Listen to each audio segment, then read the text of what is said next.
இல்லை முதல்ல எஸ்ஐஆரை வந்து ஏன் எதிர்க்கிறாங்கன்னே தெரியல. நியாயமாக நீ எப்படி எதிர்க்கணும்னா, வெளிமாநிலத்திற்கு இங்கே வாக்குரிமை கொடுக்காதீங்க.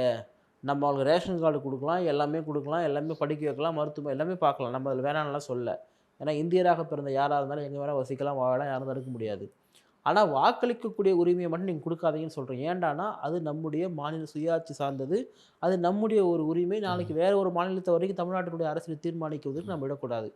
அப்படி இவங்க பேசுவாங்கன்னு பார்த்தா, இவங்க என்ன பேசுறாங்க, எஸ்ஐஆர் வந்து உள்ள கொண்டு வந்தா, எஸ்ஐஆர முழுமையா அமல்படுத்தினா, கிறிஸ்துவ இஸ்லாமியர்களுக்கு ஓட்டு போயிடும். இஸ்லாமியர்களுக்கெல்லாம் ஓட்டு போயிடும்னு சொல்லிட்டு, ஒரு மத வெறுப்பு பிரச்சாரத்தை முன்வைக்கிறாங்க.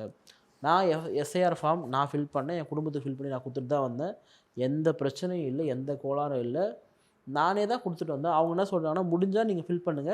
இல்ல நாங்க ஃபில் பண்ணி தாங்கன்னு சொல்லிட்டு, அவ்வளோ ஒரு ஒத்துழைப்போடு தான் நமக்கு பிஎல்ஓ ஆஃபீசர்ஸ்லாம் வந்து ஒர்க் பண்ணி தராங்க. ஈவன் இது எல்லா கிராமப்புறங்களும். நகரப்புறங்கள் எப்படின்னு எனக்கு தெரியல. ஏன்னா கிராமப்புறங்கள்ல அவங்களுக்கு வந்து அந்த அளவுக்கு ஃபில் பண்ண தெரியாதுன்றதுக்காக, அந்த பிஎல்ஓ ஆஃபீசர்ஸே பார்த்தீங்கன்னா, யார் நம்முடைய சாதாரண ஸ்கூல் டீச்சர்ஸ் தான் வந்து அத ஃபில் பண்ணி தராங்க. ம்.